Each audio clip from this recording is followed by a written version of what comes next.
again, Jamaica. Greetings in the powerful name of God Almighty. I am the great defender. We have a country to save. And so we dissect the incompetent leadership of the country. Let's break it down once and for all and see where our country can go from here. And like I said before, we have a country to save. Even in building a house, you want good workmen, good builders.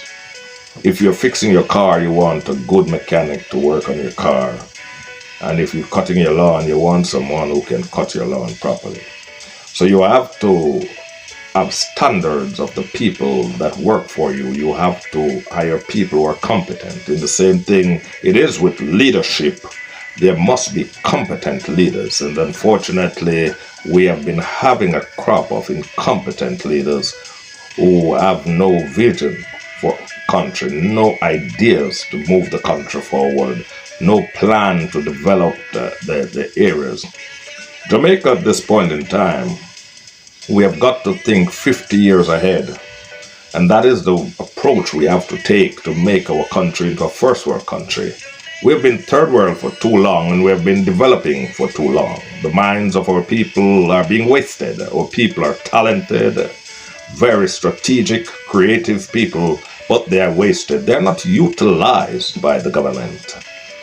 The government have failed to educate the people properly so the people can be the best that they can be. What is happening is that they have demoralized the people and abused the people, so the people try to be the worst they can be. And the culture of trying to be as bad as you can be and the worst that you can ever be has got to be stamped out of the minds of our Jamaicans. We can use these same energies towards nation building. We can put this same effort that you put into crime towards production. And so the government's duty is to motivate and inspire our people to rise to the greatest heights or the highest heights that they could rise. Inspiration of the people is very important. The schools, the youngsters are being wasted. They are not being groomed properly. There are not enough agencies involved in the upbringing and education of our youngsters. And therefore they come up wanting and seemingly frightened by the challenges that the global village throws their way. They are not able to cope with these challenges. And as such, this is where leadership comes in. We have a situation in Jamaica to develop the country the right way. We have to find a way to defeat the common enemy of the land, and that is crime, which does nothing but stifles growth because it kills the talents that are to build the country. Crime destroys the very talents that are to build the country. You will have known of situations where very successful businessmen are murdered because somebody else feels that they should be. And this kind of a stink mentality, I call it a stink mentality, the stench mentality of some of our citizens has got to be eradicated. And the people that are contributing to the building of our country are being destroyed. And the people who have nothing to offer to the building of our country, they are the ones that are being preserved. The judges are recycling the known criminals in the society. I don't know if they get paid or they are just afraid. It's one of the two, I don't know. But they just recycle and recycle the criminals all the time. And therefore the society cannot grow. The communities cannot grow with criminals. It cannot grow because they stifle the growth of the people. If you're a man who decides to raise some cows and you can make a living off raising cows, and a criminal shots you in the field dead because his ego has to be massaged. He's got the power to kill, so he kills. Where does that leave your community? The community now suffers because the cow farmer is dead. Now, that's just one part of the economic base of that community that has been destroyed. You might have a man with a nice grocery shop and a wholesale that is supplying food to the community, saving you the trouble of having to go to other communities to get food to eat.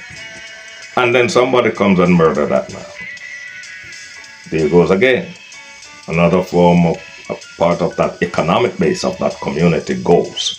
And so if that man was able to employ 3 or 4 or 5 people, those people are out of a job.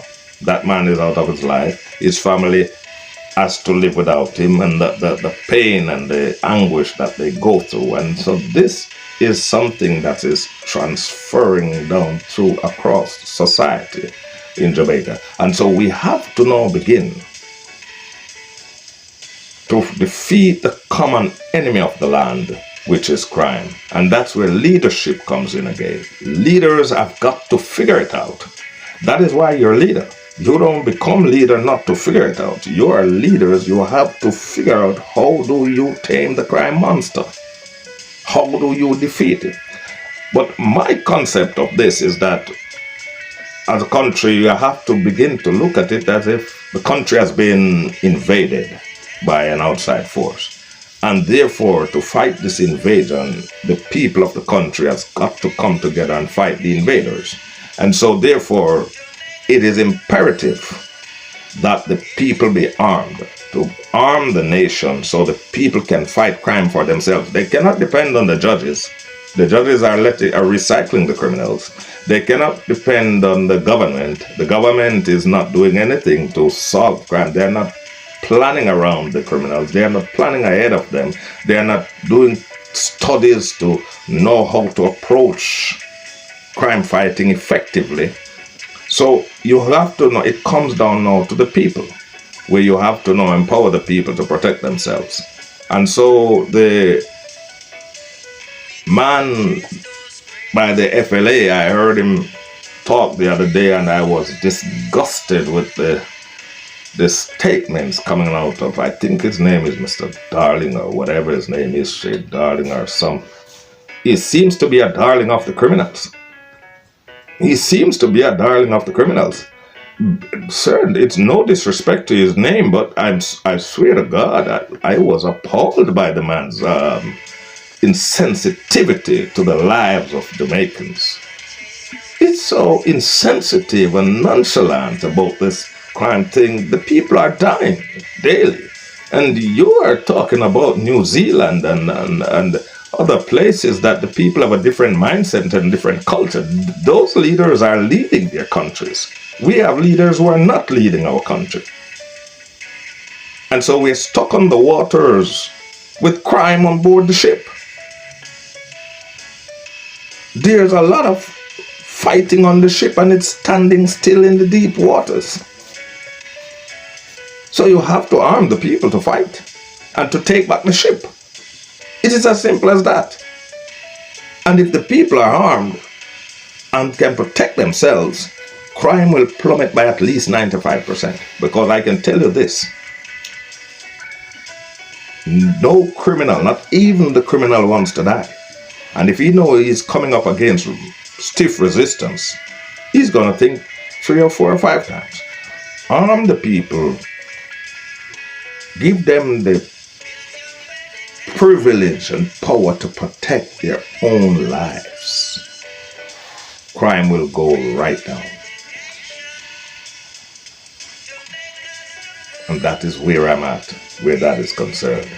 So we believe that these are areas that Jamaicans have got to begin to look into. We have got to stop this wind up culture and dance up and think life is nice because you can wear a nice shoes.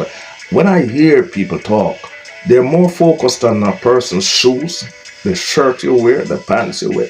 They're more focused on your clothes. You are losing a country You go online and you hear Jamaicans quarreling with each other who can dress and who can't dress. You have a country to save. Garments are not important like your country. So focus on the country. Let us save the country. Then there will be more than enough garments for everybody. But it doesn't make sense. And I have been disparaged, marginalized for not being a fancy dresser. People have criticized me wickedly. That it's like you commit murder because you don't want to buy the latest clocks and the latest this and the latest that. Now we have a country to save. And those things can't save the country. We, the people, have got to save the country. So the point is educate the people, reculture the people, penalize the wrongdoers, and get our people in a productive mode so that we can begin to move the country forward. We have to part ways with some of those we love dearly in order to build our country. And as such, those people who do not want to be transformed will duly be corrected. Some will take longer to come along, but if they don't want to come along, then the process of elimination will take place. But at the end of the day, we have a country to save. And this is time to put our hands and hearts together to save Jamaica. Jamaica, you are losing Jamaica. Acre by acre, every day. Check your ports of entries. Who is running them? Check your wharf, your airport. Jamaicans are in charge of nothing. We are an empty-handed nation. We are empty-handed people. And so, to get something in your hands, you gotta come together so that we can stop going around empty-handed like international beggars. We can be a country that have something to offer to others rather than keep looking to others for something. At this point in time, these are my few words. Until next time, like, share, and subscribe. Spread the word so it can be